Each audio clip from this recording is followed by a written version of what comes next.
초등학생 아들과 손을 잡고 장을 봐오는 길이었어요. 엄마, 우체국 아저씨다.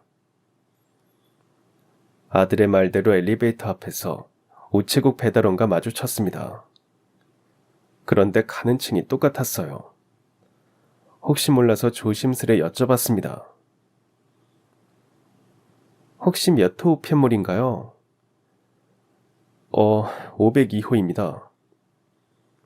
저희 집이네요. 주셔요. 저는 그렇게 엘리베이터에서 양도 사인을 마치고 우편물을 받아들었습니다.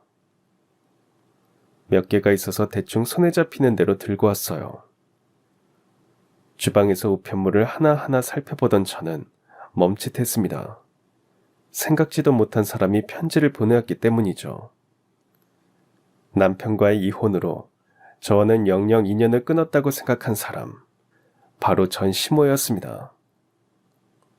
단순한 편지라고 하기에는 봉투가 조금 묵직했지만 뜯어보지 않았어요. 뭐가 됐든 이 집안과 더는 엮이고 싶지 않았으니까요. 저는 망설임 없이 우편물을 봉투채로 쓰레기통에 버렸습니다. 그러고는 냉장고를 열어 벌컥벌컥 냉수를 들이켰어요. 그 이름을 보자마자 화가 솟구쳤기 때문이죠. 몇 년이 흘렀는데도 남편과 시모에 대한 분노는 좀처럼 사그라들지 않았습니다. 그래도 애아빠인데 한때는 사랑하는 사이였을 텐데 제가 왜 이렇게까지 분노하는지 의아한 분들이 많으실 거예요. 아마 제 이야기를 들으시면 대부분 고개를 끄덕이며 저를 이해하실 겁니다. 저와 남편은 고등학교 동창이었어요. 고등학생 때는 친한 친구 사이로 지내다가 성인이 되고 각자 대학에 들어가면서 연애를 시작했죠. 오래 사귄 커플은 결국 결혼까지 못 가고 헤어진다는데 저와 남편은 8년을 사귀고 결혼했으니 특이 케이스였죠. 그 사이 크게 싸우는 일도 없어서 주변에서 천생연분이라고 했습니다. 저는 서로를 배려했기에 가능한 일이었다고 생각해요. 이제와 생각해보면 제 쪽의 희생이 조금 더 컸지만요.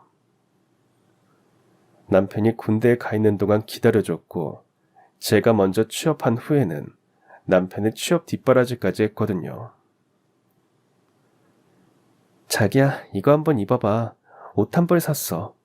자기 며칠 뒤에 면접 보러 가잖아. 뭐하러 이런 걸 사? 나 양복 있는데. 그건 겨울 양복이잖아. 한여름에 그거 입고 갔다가 땀 뻘뻘 흘리면서 면접 보려고? 뭐 어때. 면접을 몇 시간 보는 것도 아닌데. 그래도 가뜩이나 땀도 많은 사람이 면접 보기 전에 탈진하겠다. 남편은 제가 사온 양복을 받지 못하고 한참을 머뭇거렸어요. 내가 진짜 널 볼 면목이 없다. 그게 무슨 소리야? 나는 너한테 옷 한 벌 구두 하나 못 사주는데 매번 이렇게 받기만 하잖아. 나 이거 투자하는 거야. 나중에 자기 잘 되면 원금에 이자까지 쳐서 받을 거거든. 남편이 의기소침해질 때마다 저는 남편의 어깨를 두드리며 그렇게 말했어요. 제 말에 남편은 걱정 말라고 취업만 하면 2배, 3배로 갚아주겠다고 약속했습니다. 하지만 취업문은 좀처럼 열리지 않았어요. 저는 간호학과를 나와서 졸업 후 곧바로 취업할 수 있었지만 남편은 아니었어요. 명문대 경영학과를 나왔지만 이런저런 스펙에 밀려 대기업 서류 전형에서 번번이 탈락의 고배를 마셨습니다. 그렇게 1년이 흐르니 하루는 남편이 이렇게 말하더군요. 미영아, 정말 고마워. 네가 없었다면 나 진작에 포기했을 것 같아. 뭘? 취업을? 요즘에는 계란으로 바위치는 느낌이 들거든. 근데 내가 잘 돼서 네가 기뻐할 생각하면서 버티는 것 같아. 네가 활짝 웃으면 내 근심 걱정도 다 사라지는 기분이 들거든. 그렇게 남편은 저에게 애정 표현을 아끼지 않았어요. 제가 직장 생활로 힘들어하거나 우울해하면 누구보다 먼저 알아차리고 달려왔죠. 저 역시 남편 덕분에 힘든 직장 생활을 견딜 수 있었습니다. 어찌 보면 어려운 시기를 서로 의지하고 버티면서 남편과 제 사이가 더 단단해진 것 같아요. 이 사람이면 미래를 함께 할 수 있겠다. 그렇게 서로 생각한 것 같습니다. 다행히 남편은 취업 준비를 하고 2년 만에 대기업에 들어갔고 저 역시 직장에서 어느 정도 자리를 잡게 되었습니다. 그 무렵부터 양가를 오갔던 것 같아요. 저희 집은 지방에 있어서 자주 못 갔지만 남편 집에는 자주 놀러 갔습니다. 어머님 저희 왔어요. 아직 식사 안 하셨죠? 저희랑 맛있는 거 먹어요. 아이고, 뭘 또 이런 걸 사왔어. 저는 3남매 중 막내라 집안이 항상 북적거렸어요. 부모님 사이도 좋으셨고요. 반면 남편은 외동아들에 아버지마저 사고로 돌아가셔서 집에 어머님 혼자 계셨습니다. 잔정이 많아서인지 언젠가부터 그런 어머님이 마음에 걸렸어요. 그래서 남편과 데이트를 하다가 맛집을 발견하면 꼭 포장해서 어머님과 함께 먹곤 했어요. 어머님은 그런 저를 누구보다 예뻐하셨습니다. 우리 미영이는 얼굴도 마음도 어쩜 이리 고운지 모르겠다. 어머님은 항상 저를 우리 미영이라고 부르셨어요. 간혹 남편과 제가 다투기라도 하면 늘 제 편을 들어주셨죠. 남편 역시 종종 지방에 있는 저희 집에 오가면서 자연스럽게 둘 사이에 결혼 이야기가 나오기 시작했습니다. 남편이 비록 대기업에 들어가기는 했지만 취업한 지 얼마 안 돼서 모아놓은 돈이 별로 없었어요. 그래서인지 하루는 어머님이 저를 불러서는 뜻밖의 말씀을 하셨습니다. 미영아, 나는 따로 살 집을 알아볼 테니까 이 집에서 사는 건 어떻겠니? 그게 무슨 말씀이세요? 너네 신혼집 한 채는 해줘야 하는데 내가 모아놓은 재산이 많지 않구나. 어머님이 사시는 집은 아버님이 돌아가시고 보험금으로 장만한 집이었어요. 그걸 저희에게 내주고 어머님은 나가서 사신다는 말씀이었습니다. 저는 당연히 펄쩍 뛰며 반대했죠. 어머님, 안 그러셔도 돼요.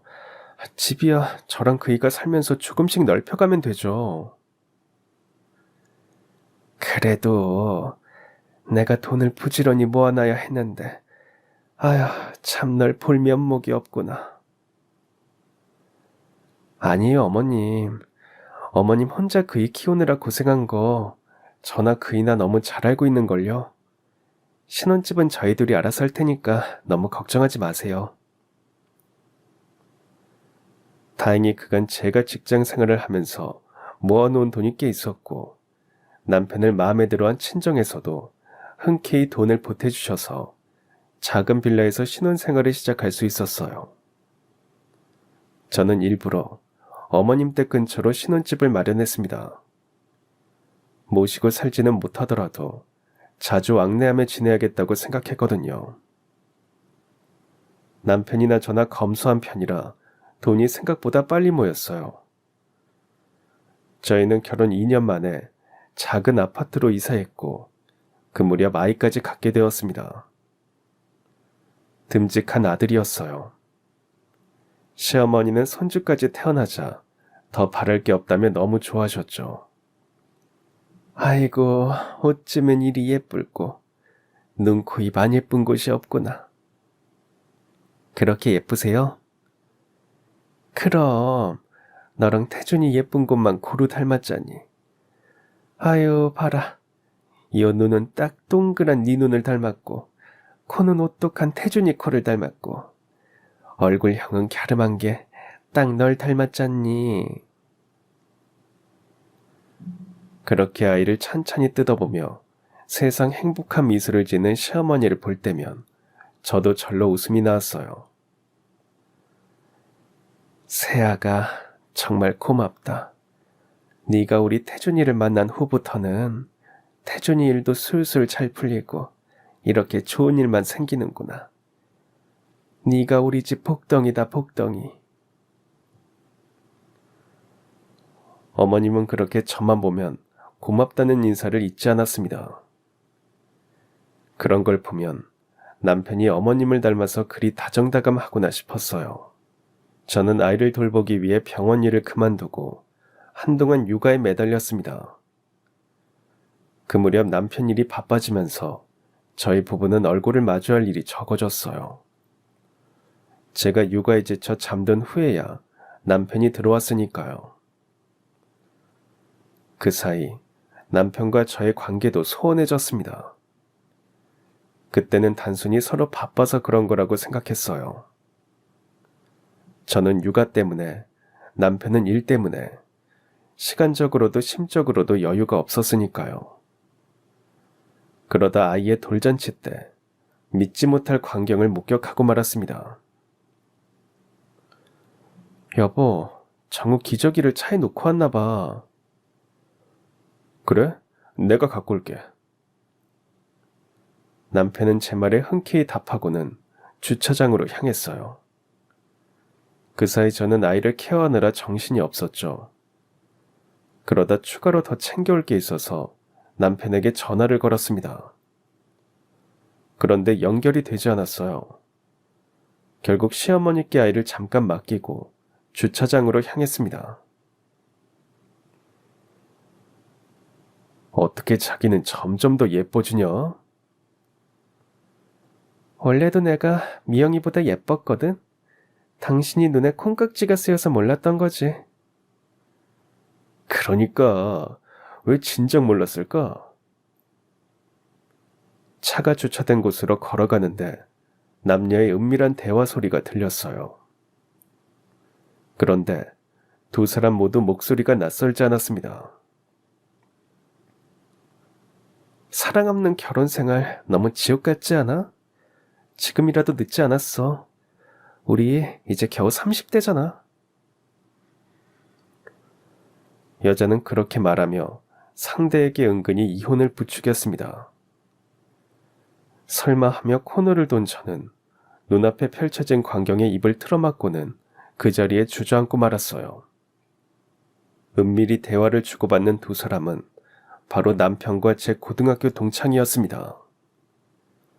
대체 언제부터 그런 사이였는지 이미 녹익은 대화를 나누는 두 사람을 보면서 배신감에 손발이 바르르 떨렸어요.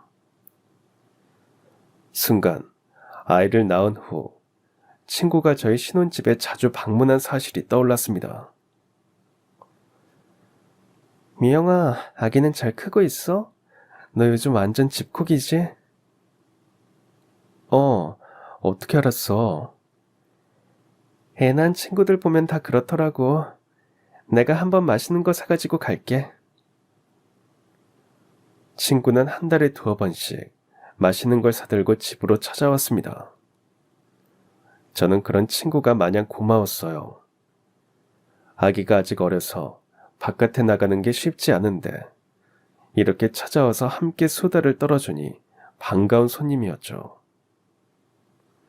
설마 우리 집에 와서 내 남편을 유혹할 계획을 가지고 있을 줄은 꿈에도 모르고 말입니다. 그러고 보니 어느 순간부터 자연스럽게 함께 저녁을 먹고 남편이 친구를 집까지 데려다주는 일이 잦아졌어요. 그때는 그저 찾아와 주는 게 고마워서, 그리고 남편과 친구도 같은 고등학교 동창이니 자연스러운 일이라고 생각했는데 아니었던 겁니다. 두 사람은 제가 아이를 낳고 얼마 지나지 않아 불륜을 저지른 거였어요. 그걸 하필이면 아이 돌잔치 때 알게 되다니 기막힌 현실에 눈물이 핑 돌았습니다. 그렇다고 당장 티를 낼 수도 없었어요. 찾아온 손님들이 많았으니까요.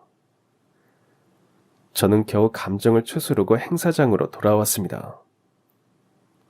남편은 잠시 후 아무 일도 없었다는 듯 뻔뻔한 표정으로 돌아왔어요. 약간의 시차를 두고 친구도 다시 자리로 돌아왔죠. 두 사람을 보는 것만으로도 소름이 돋았지만 꼭 참았습니다. 그렇게 돌잔치를 치른 후 저는 고민에 빠졌습니다. 이 사태를 어떻게 해결해야 할지 방법이 떠오르지 않았어요. 무엇보다 남편에 대한 배신감 때문에 잠조차 제대로 잘 수 없었습니다. 가만히 있으면 속에서 천불이 끓어올랐거든요. 내가 그동안 어떻게 뒷바라지를 했는데 나를 두고 이럴 수 있나 분노가 쉬이 가라앉지 않았어요. 그렇다고 곧바로 이혼 도장을 찍기에는 아이가 마음에 걸렸습니다. 아이가 아직 어린데다 아들이라 클수록 아빠 손길이 필요하지 않을까. 그런 생각이 제 발목을 잡았거든요. 또 하나 마음에 걸리는 사람이 있었습니다. 바로 시어머니였어요. 지금껏 저를 예뻐하시고 저에게 많이 의지하셨는데 아무 말 없이 남편과 이혼하면 무척 서운해하실 것 같았어요. 저는 고심 끝에 시어머니에게 이 사실을 모두 털어놓기로 했습니다. 그래도 집안의 어르신이니 문제를 해결할 묘수를 주지 않으실까 생각했어요. 혹 시어머니가 저를 설득하고 남편마저 바로잡는다면 이 결혼 생활을 계속 이어갈 수 있지 않을까 그런 생각도 했고요. 하지만 시어머니의 반응은 제 예상과 전혀 달랐습니다. 시어머니의 첫 마디는 바로 이거였어요. 그러게 네가 얼마나 무심했으면 아범이 그랬겠니? 그 말을 듣는 순간 마치 뒤통수를 3개 얻어맞은 느낌이었어요. 저는 믿기지 않는다는 표정으로 어머님을 바라보았습니다. 솔직히 너 아이 낳고 하고 다니는 거 봐라. 아무리 집에 있는다지만 다 늘어난 티셔츠에 바지에. 아휴, 얘 아범도 남자야. 기왕이면 타옹치마라고 회사에 가서 보는 여자들이랑 네가 얼마나 비교됐겠니? 제 딴에는 일을 쉬고 있으니 옷 살 돈이라도 아끼자고 늘어진 인부복을 계속 입고 있던 건데 시어머니가 그렇게 말씀하시니 서운함에 말문이 막혔습니다. 어머니, 아무리 그래도 바람을 피우는 건 아니죠. 그것도 제 친구랑 그러는 게 말이 되나요? 게다가 애 키우면서 한 푼이라도 아끼자고 이렇게 사는 걸 그렇게 말씀하시면 안 되죠. 네가 이래서 아범이 겉돈다는 생각은 안 해봤니? 그게 무슨 말씀이세요? 그래, 나나 태준이나 너한테 고마운 거 많다. 근데 지금은 태준이가 더 잘 벌고 잘 나가잖니. 근데 너 봐라. 지금도 나를 가르치려고 따박따박 말대꾸를 하고 있잖니. 아휴, 태준이한테는 더 하겠지. 여자가 좀 고분고분 나긋나긋한 맛이 있어야 하는데 사사건건 이렇게 가르치려 들면 어떤 남자가 좋아하겠니? 언제는 제가 당차고 뚝 부러져서 좋다고 하시더니 순식간에 뒤바뀐 시어머니의 태도에 솔직히 어이가 없었습니다. 황당하기도 했고요. 남편에 대한 배신감에 당장 이혼 도장을 찍고 싶은 걸 아이와 시어머니가 마음에 걸려서 참고 있었는데 그런 스스로가 바보처럼 느껴졌습니다. 제가 참 바보처럼 살았네요. 헌신해봐야 헌신짝 취급이나 받을 사람들한테 왜 제 청춘을 바쳤는지 모르겠어요. 어머님 생각 잘 알았습니다. 아범과 제 일은 저희 둘이 알아서 정리하겠습니다. 저는 그렇게 말하고 어머님 댁에서 나왔습니다. 막상 말은 그렇게 했지만 현관에 나서자마자 눈물이 폭포수처럼 쏟아졌어요. 여태 내가 뭘 하고 산 건지 지난 세월이 참 허무하고 허망했습니다. 알아주지도 않을 사람들한테 왜 그렇게 제 자신을 쏟으며 산 건지 제 스스로가 가여웠어요. 그날 저는 퇴근하고 돌아온 남편과 단판을 지었습니다. 제가 먼저 이혼을 선언했어요. 당신 바람 피우는 거 알아. 그게 유책 사유라는 건 분명히 알고 있지? 증거는 다 확보해놨어. 남편은 별로 놀라지도 않았어요. 들키든 말든 별로 상관이 없다는 태도였죠. 이미 제게서 마음이 떠났다는 걸 남편의 반응을 보고 알 수 있었습니다. 그래서 어떻게 하고 싶은데? 위자료 당연히 받을 거고 재산 분할도 이 부분 고려해서 진행할 거야. 양육권은 내가 가져올 거고 받아들일 마음 없으면 소송 진행해. 나도 그렇게 할 테니까. 가타부터 길게 얘기하고 싶지도 않아서 짤막하게 제가 정리한 바를 전달했어요. 그 말을 들으며 남편은 질렸다는 듯 고개를 저었습니다. 당신은 참 이런 순간에도 당신답다. 당신 하고 싶은 대로 해. 난 어쨌든 이혼만 하면 되니까. 남편은 양육권에 그렇게 욕심을 내지도 않았습니다. 하지만 시어머니는 달랐어요. 이혼에는 시큰둥하더니 아이를 제가 데려다 키운다니까 펄쩍 뛰었습니다. 너는 지금 돈 한 푼 안 벌고 있는데 애를 데려가서 뭘 어쩌겠다는 거야? 경제적으로 보나 가정 환경으로 보나 태준이가 데려오는 게 맞지. 그게 무슨 말씀이세요? 청우야 아직 어리잖니. 지금부터 새엄마 밑에서 자라면 그게 새엄마인 줄 어떻게 알겠어? 자기 엄마인 줄 알고 자연스럽게 크는 거지. 시어머니는 벌써 남편이 재혼해서 가정을 꾸릴 걸 전제로 두고 말씀하셨어요. 저는 기가 차서 물었습니다. 어머님, 혹시 그 친구 만나셨어요? 아직 이혼 도장도 안 찍었는데 어떻게 그렇게 재혼 이야기가 자연스럽게 나오세요? 제 말에 시어머니는 그제야 입을 딱 다무셨습니다. 대답은 안 하셨지만 그 반응만으로도 유추할 수 있었어요. 이미 남편과 불륜을 저지른 친구가 시어머니 댁을 왔다 갔다 하고 있다는 사실을 말이죠. 잠시 침묵하던 시어머니는 대뜸 이렇게 말했습니다. 얘, 걔는 뭐라고 하는 줄 아니? 재혼하면 당장 나부터 모시고 살겠다고 하더라. 이 나이에 왜 일을 하시냐? 집에서 편히 쉬시라. 제가 모시고 살겠다는데 어떤 시애미가 그런 며느리를 안 예쁘다고 하겠니? 불륜을 저지른 친구와 그런 말까지 주고받았다는 사실에 남은 정마저 싹 사라지는 기분이었습니다. 저는 단호하게 말했어요. 네, 새며느리 들여서 잘 사세요. 손주도 새로 보시면 되겠네요. 저는 제 아들 뺏길 생각 없으니 그렇게 하세요. 다행히 남편이 아들에게 크게 집착하지 않은 탓에 제가 친권과 양육권 모두 가져오는 조건으로 소송 없이 합의 이혼을 진행하게 됐습니다. 남편은 위자료도 군말 없이 제가 원하는 만큼 챙겨줬어요. 남편에게 중요한 건 하루라도 빨리 이혼 도장을 찍는 것이었습니다. 저는 그렇게 남편과 시어머니에게 오만정이 다 떨어진 채로 이혼하고 아들과 단둘이 살게 됐어요. 분할한 재산과 위자료를 보태서 둘이 살 집을 새로 구하고 곧바로 일자리도 알아봤습니다. 다행히 집 근처 병원에 괜찮은 조건으로 취업할 수 있었어요. 그 후 남편과는 1년에 두세 번 간간히 만났습니다. 면접 교섭권 때문이었는데 그조차 남편이 적극적으로 행사하지 않으니 점차 뜸해지게 되었어요. 게다가 남편은 마땅히 줘야 할 양육비조차 이런저런 핑계를 대면서 한두 달씩 밀리기 시작했어요. 그때는 남편에게 오만정이 다 떨어진 상태라 양육비 때문에 연락하는 일이 스트레스로 다가왔습니다.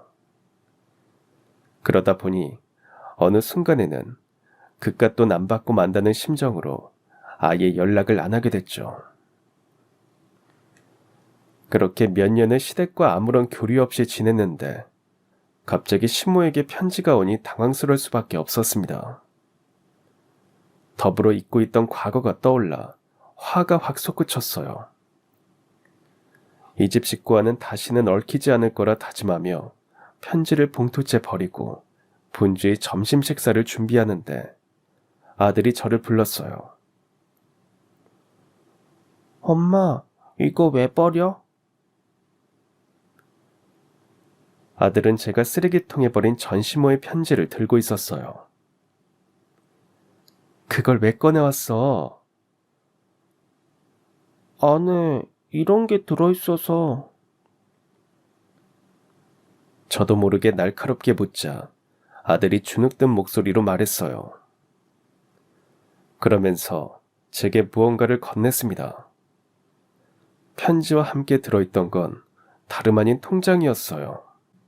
통장의 낡은 표지를 보자 옛 기억이 떠올랐습니다. 아들이 태어나고 얼마 지나지 않아 시어머니가 틈틈이 손주 용돈을 넣어준다고 아들 명의의 통장을 만들어달라고 요청하셨거든요.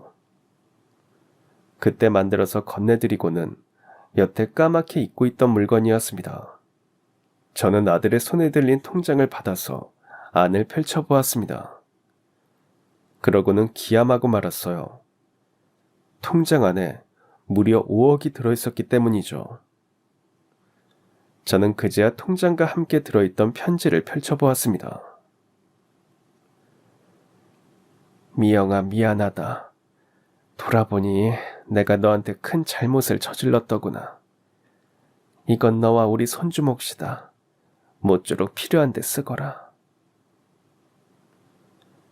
그 내용만으로는 이게 대체 무슨 돈인지, 왜 보내신 건지 알 수 없었습니다. 저는 결국 몇 년 만에 시어머니 핸드폰으로 전화를 걸게 되었어요. 신호음이 몇 번 울리더니 곧 저편에서 기운 없는 목소리가 들려왔습니다. 미영이니? 어머님, 이 돈은 대체 뭐예요? 편지가 잘 도착한 모양이구나. 편지에 쓴 그대로다. 너와 정우 몫이니 필요한 데 쓰거라. 시어머니는 편지에 쓴 것과 똑같은 말을 되풀이했습니다. 저는 대화를 더 이어가려다 일단 뵙고 말씀드리겠다고 했어요. 어디 계시느냐고 물어보니 뜻밖의 답변이 돌아왔습니다. 놀랍게도 어머님은 요양병원에 계셨어요. 저는 급히 어머님이 계시는 병원으로 향했습니다. 낡고 오래된 요양병원의 병실로 들어서자 몰라보게 수척해진 시어머니가 누워 계셨어요. 얼핏 보기에도 살 날이 얼마 남지 않은 것 같았습니다. 물어보니 위암 말기라고 하셨어요. 내가 너한테 그렇게 굴어서 천벌을 받은 모양이다. 그게 무슨 말씀이세요? 그이는요? 왜 이렇게 먼데 계세요? 아무리 배신감에 치를 떨며 인연을 끊었다고 해도 막상 어르신이 그렇게 수척해진 모습으로 누워 계시니 마음이 안 좋았습니다. 무엇보다 서울에서 한참 떨어진 지방 외딴 곳에 마치 버려지듯 방치된 시어머니를 보니 괜스레 속상했어요. 제 말에 시어머니는 얕은 한숨을 내쉬었습니다. 아휴, 다 자업자득이지. 널 그리 내쫓고 나는 융숭한 대접을 받으리라 생각한 게 어리석은 판단이었어. 그러면서 시어머니는 그간의 이야기를 들려줬습니다. 남편은 저와 이혼 도장을 찍기 무섭게 친구와 재혼했다고 합니다. 친구는 약속한 대로 어머님을 집으로 모셨다고 해요. 시어머니 역시 이를 고맙게 받아들였죠. 하지만 얼마 안 가 그 일을 두고두고 후회하게 되었습니다. 예, 배 안 고프니? 뭐라도 해서 먹자꾸나. 배가 벌써 고프시다고요? 아니, 하는 일도 없이 뭔 배가 그렇게 자주 고프세요. 어머님, 연세 드셔서 새끼 꼬박꼬박 챙겨 먹는 것도 별로 안 좋대요. 그러다 괜히 살찌면 고혈압에 당뇨에. 이것저것 와서 골치 아프잖아요. 그쵸? 친구는 그렇게 말하며 번번이 점심 식사를 건너뛰었다고 합니다. 그러면서 자기는 혼자 나가서 밥을 먹고 들어왔다고 해요. 그뿐만이 아니었습니다. 친구는 은근슬쩍 집안일을 시어머니에게 떠넘겼습니다. 어머님, 저 잠깐 나갔다 올 건데요. 그 사이 청소기 좀 돌려주세요. 청소기를? 네, 어머님 집에만 계시잖아요.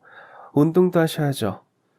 청소기 돌리는 김에 물걸레질도 한번 하시고 건조기에 있는 빨랫감도 좀 개주세요. 부탁 좀 드릴게요. 그렇게 말하고는 쌩하니 자기 볼일을 보러 나갔다고 했어요. 시어머니가 참다 못하고 남편에게 서운함을 표현하면 도리어 자기가 피해자 행세를 했다고 합니다. 어머님 너무하시네요. 저는 그래도 어머님 모시고 산다고 이것저것 배려하고 챙겨드리는데 어쩌다 청소기 한번 밀어주시는 게 그렇게 서운하세요? 엄마, 그 정도는 도와줘요. 이 사람도 저 챙기느라 엄마 챙기느라 힘들잖아요. 믿었던 아들이 그렇게 친구 편을 들고 나서니 더는 아들에게 하소연도 못했다고 해요. 심지어 친구는 시어머니와 남편 사이를 교묘하게 이간질까지 했습니다. 엄마, 이 사람한테 무슨 소리를 하신 거예요? 갑자기 그게 무슨 말이냐? 아니, 이 사람도 아이 가지려고 노력하는데 왜 그렇게 스트레스를 주세요? 엄마가 그러면 애가 더 안 생겨요. 배가 차면 몸에 안 좋으니까 배 따뜻하게 하라는 말이 그렇게 못할 소리냐? 그런 소리도 이 사람한테는 다 스트레스로 다가오니까 그냥 아무 말도 마세요. 아셨죠? 그렇게 하루가 멀다 하고 아들과 싸우게 되니 더는 견딜 수 없었다고 해요. 결국 시어머니는 그 집에 들어갔다가 3년 만에 도로 나왔다고 합니다. 원래 살던 아파트는 이미 내다 팔았으니 작은 오피스텔을 구해서 살았다고 해요. 시어머니가 집에서 나오자 아들 내외는 일주일에 한 번씩 찾아오더니 서서히 발길이 뜸해졌다고 합니다. 시어머니 역시 차라리 그 편이 편했다고 해요. 3년 동안 친구에게 대일 대로 대었기 때문이죠. 하지만 그 시간이 결국 시어머니 마음속에 병을 키운 모양입니다. 어느 순간부터 소화가 잘 안 되고 체중도 줄기에 참다 병원에 간 시어머니는 위암 말기라는 진단을 받고 말았습니다. 그 소식만으로도 하늘이 무너지는 듯 했는데 아들과 친구의 태도에 더욱 절망하셨다고 해요. 어머님, 보험은 들어놓으셨죠?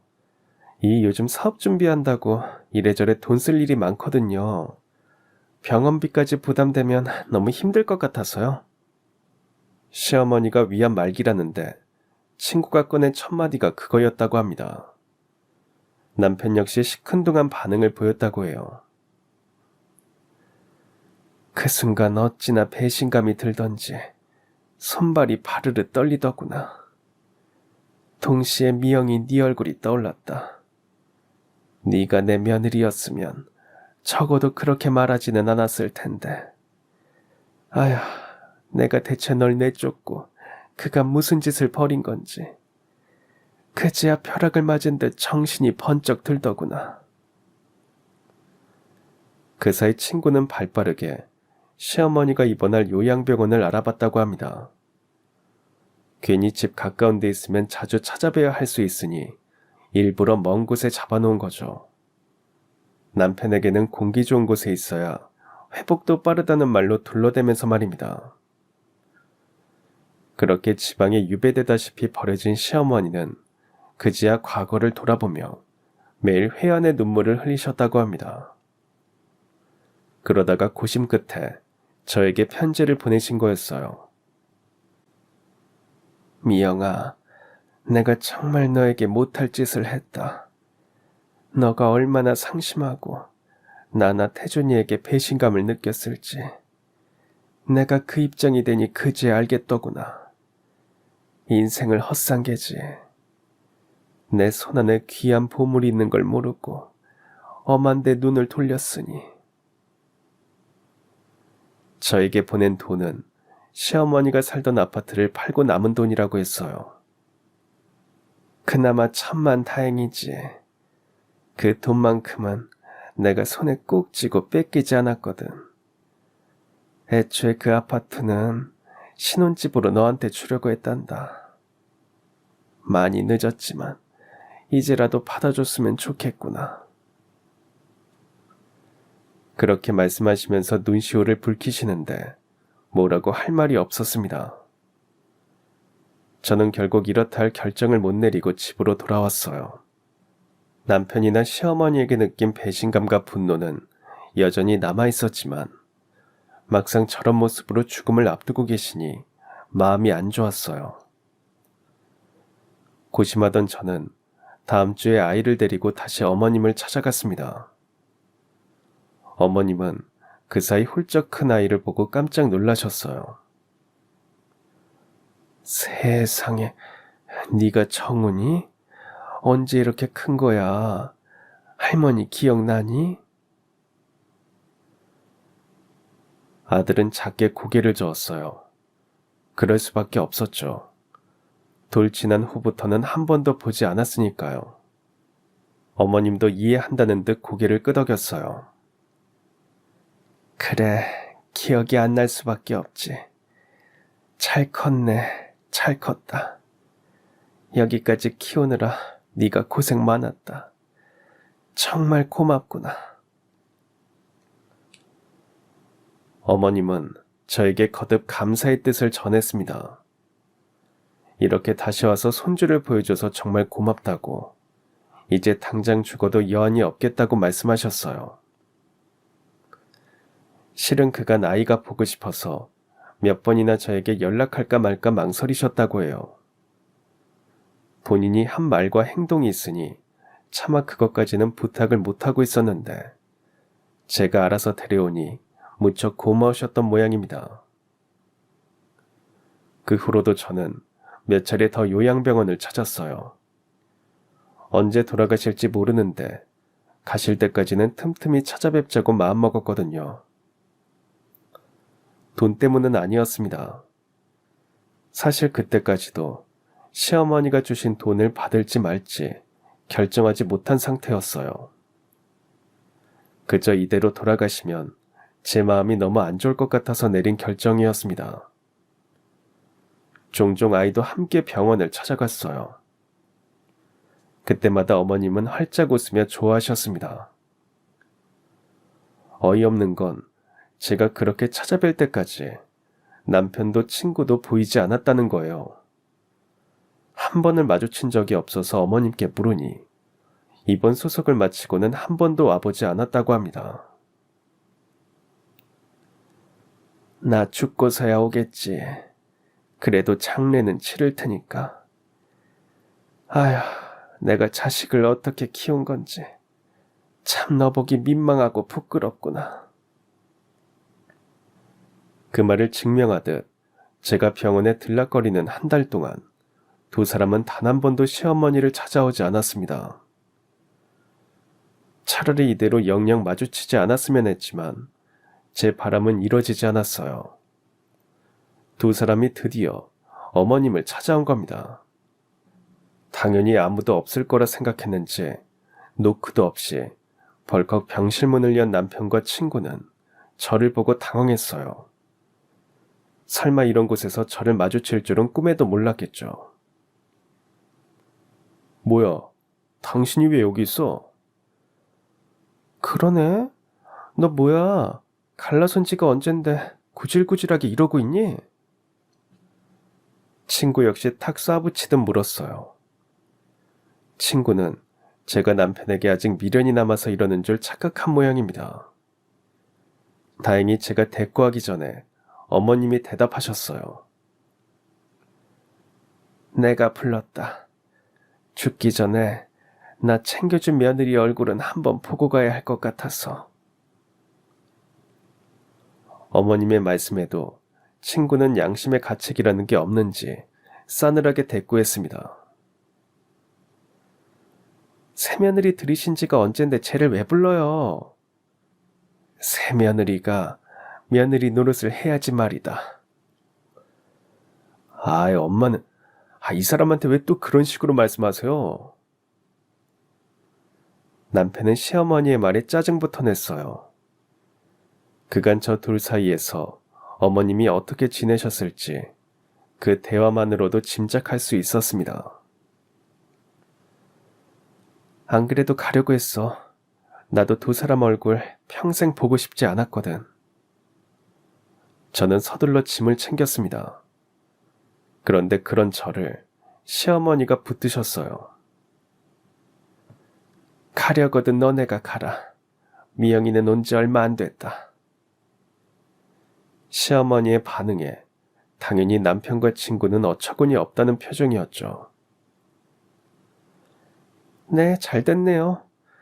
그러면 저희도 얼른 본론만 이야기하고 갈게요. 그러더니 친구는 대뜸 어머님께 아파트 판돈을 어쨌냐고 물었어요. 어머님 사시던 아파트 팔고 오피스텔로 들어가셨잖아요. 그 아파트 판돈 지금 어디 있어요? 그 돈은 갑자기 왜? 이 사업 자금이 좀 꼬였어요. 급전이 필요해서 그런데 저희 좀 주세요. 참 그 말을 듣고 있는데 저조차도 어이가 없었습니다. 이번 수속할 때 한 번 오고는 여태 얼굴 한 번 안 비추더니 결국 찾아온 이유가 돈 때문이라니. 남편 역시 대놓고 돈 달라는 식으로 말했습니다. 그 아파트 그래도 팔면 몇 억은 나올 텐데 엄마 성격에 쓰시지는 않았을 테고 저 좀 주세요. 급하게 써야 하니까. 어머님 역시 후안무치한 두 사람의 태도에 화가 나셨는지 대답도 못하고 부들부들 떠셨어요. 니들이 인간이야? 아파서 죽을 날 앞둔 애미를 이런 데다 내팽개쳐놓고 코빼기도 안 비치더니 이제야 나타나서 뭐? 돈을 달라고? 아휴, 칼만 안 들었지. 아주 강도가 따로 없구나. 뭘 또 그렇게 말씀하세요. 사업하다 보면 바빠서 오기 힘들어요. 맞아요. 저희도 사느라 바빠서 그런 거죠. 이가 잘 돼봐요. 그 덕을 누가 보겠어요? 어머님이 보시겠죠. 나는 그딴 덕 볼 생각 없으니까 썩 나가라. 너네한테 줄 돈은 1원 한 푼도 없으니까. 시어머니의 단호한 태도에 남편이나 친구나 주춤했어요. 그게 무슨 말씀이세요? 그럼 그 돈은 다 어디다 쓰셨는데요? 알 거 없다. 내 돈 내가 쓴다는데 니들이 무슨 상관이냐? 왜 상관이 없어요? 자식이라고는 나 하나밖에 없는데 어머니 돌아가시면 어차피 그 돈 다 제 돈이잖아요. 거기까지 듣는데 도저히 가만히 있을 수 없었습니다. 사람이 어떻게 저럴 수 있나 싶었어요. 어머님 돌아가시라고 제사 지내니? 어떻게 자식 입에서 그런 말이 나와? 제가 참지 못하고 한마디 하자 남편이 인상을 찌푸렸어요. 당신이 뭐라고 나서 이제 우리 집안 사람도 아니면서. 정신 차려. 나중에 어머님 돌아가시고 땅을 치고 후회하지 말고. 내뱉은 말은 주워 담을 수도 없는데 어떻게 그렇게 생각 없이 말해? 그렇게 저와 남편이 티격태격하고 있는 사이 친구가 무언가를 눈치챘는지 얼른 어머님에게 묻더군요. 어머님, 설마 그 돈 제 준 거예요? 미영이? 그 말에 어머님은 긍정도 부정도 하지 않았어요. 하지만 그걸로 충분했습니다. 두 사람은 이내 길길이 날뛰기 시작했어요. 아니, 저 사람이 뭐라고 그 돈을 줘요? 저 사람이랑 갈라선 지가 언젠데. 어쩐지. 야, 너 무섭다. 어머님 돌아가실 때 되니까 콩고물 얻어먹으려고 여기 와 있는 거야? 참 뭐 눈에는 뭐만 보인다고 생각하는 발상이 딱 그 수준이었습니다. 저는 기가 차서 대꾸도 하지 않았어요. 그 사이 전 남편과 친구는 저와 어머니에게 막말을 쏟아냈습니다. 엄마 정신 차려요. 가실 때 됐으면 괜히 분란 일으키지 말고 곱게 가시라고요. 저 사람한테 그 돈을 왜 줘요? 그래요, 어머님. 쟤 지금 어머님 재산 노리고 와서 저러는 거예요. 저런 여시짓에 속으면 안 되죠. 결국 어머님은 분노를 참지 못하고 버럭 소리를 지르셨어요. 둘 다 그만하지 못해.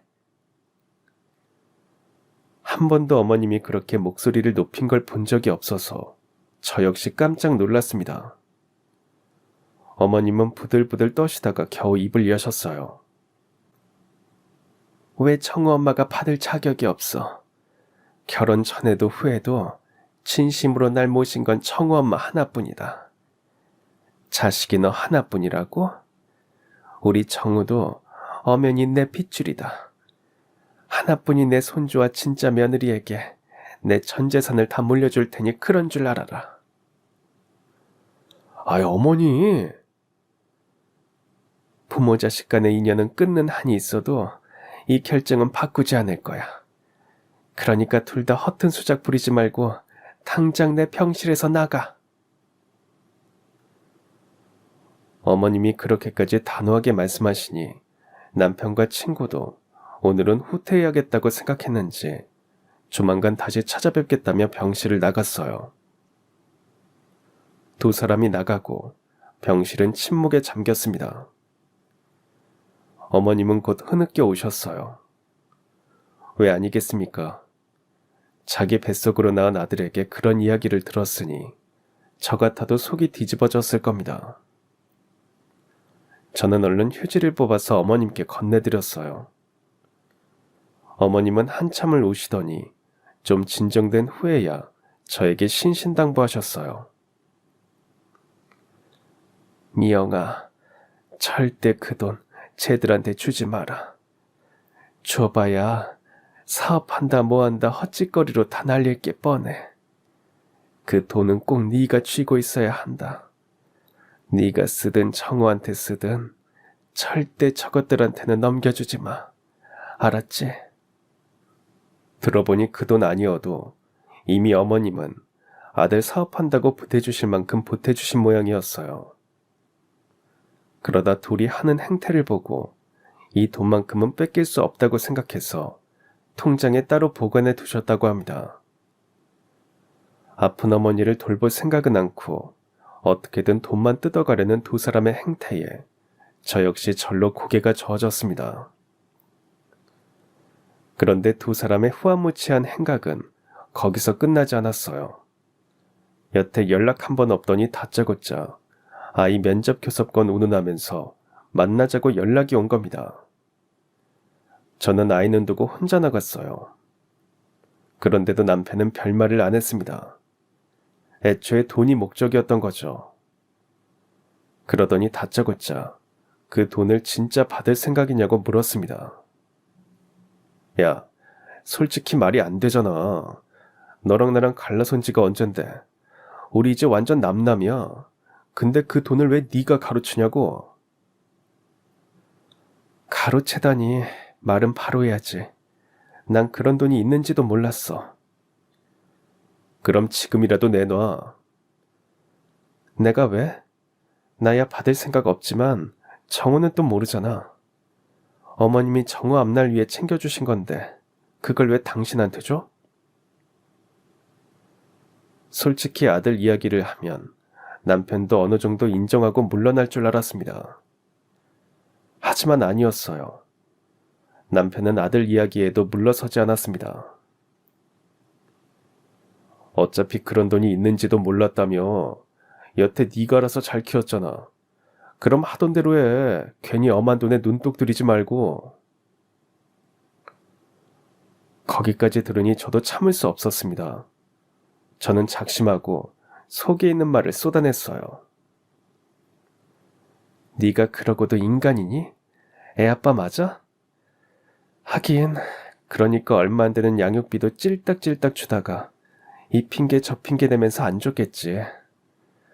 너 그거 소송 걸어도 될 일이었어. 너 같은 인간이랑 더는 엮이기 싫어서 내가 참은 거라고. 그럼 돈 내놔.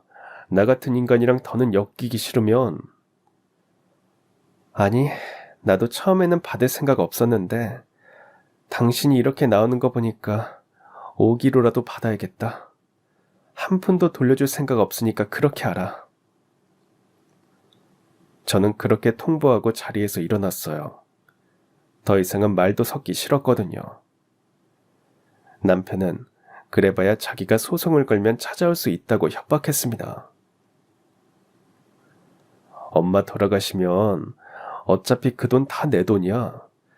괜히 법정까지 끌고 가서 안 좋은 꼴 보지 말고 좋은 말로 할 때 그냥 내놔. 아주 어머님 돌아가시라고 고사를 지내는구나. 마음대로 해. 당신 하는 대로 나도 똑같이 할 테니까. 저는 그렇게 지지 않고 받아치고는 집으로 돌아왔습니다. 남편 말대로 그 돈이야 애초에 있는지도 모르는 돈이었으니 당장 없어도 사는데 큰 지장은 없었어요. 하지만 어머님이 뜻을 분명히 하셨고 남편마저 저렇게 나오니 저 역시 돈을 뺏기지 말아야겠다는 생각이 들었습니다.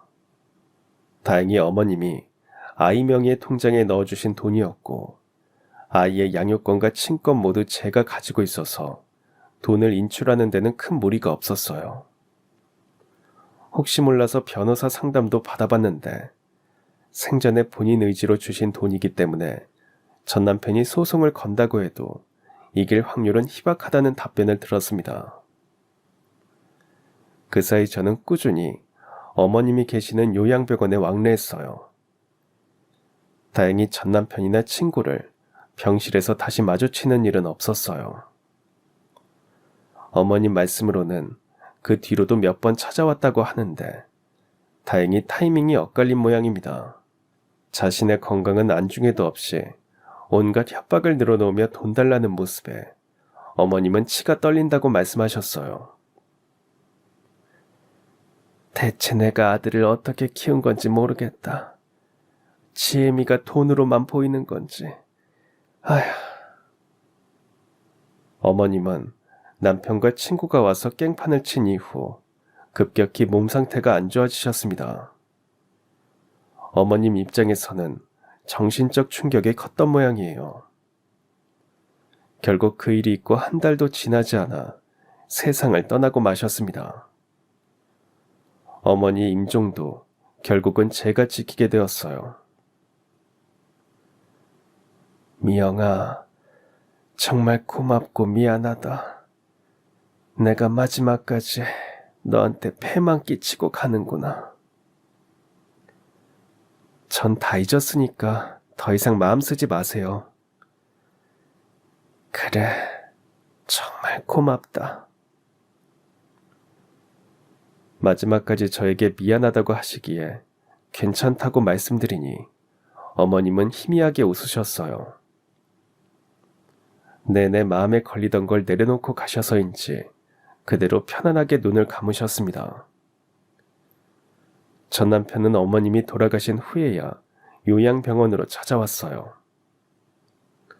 저는 남편이 도착하기 전에 집으로 돌아왔습니다. 장례식장을 갈지 말지 한참을 망설였어요. 남편 말대로 저는 그 집안 사람이 아니었으니까요. 게다가 친구도 있을 텐데 괜히 가서 또 불편한 얼굴을 마주하고 싶지 않았습니다. 그런데 뜻밖에도 남편이 먼저 연락을 해왔어요.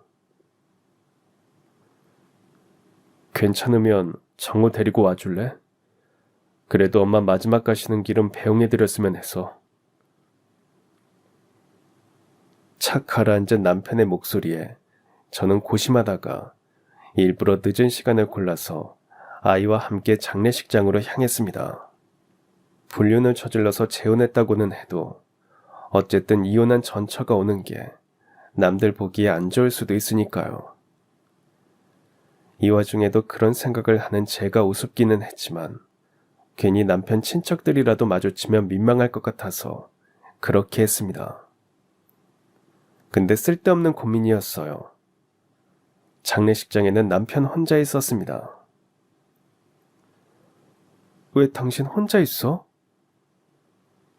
제 물음에 남편은 뜻밖의 대답을 들려줬습니다. 나 이혼했어.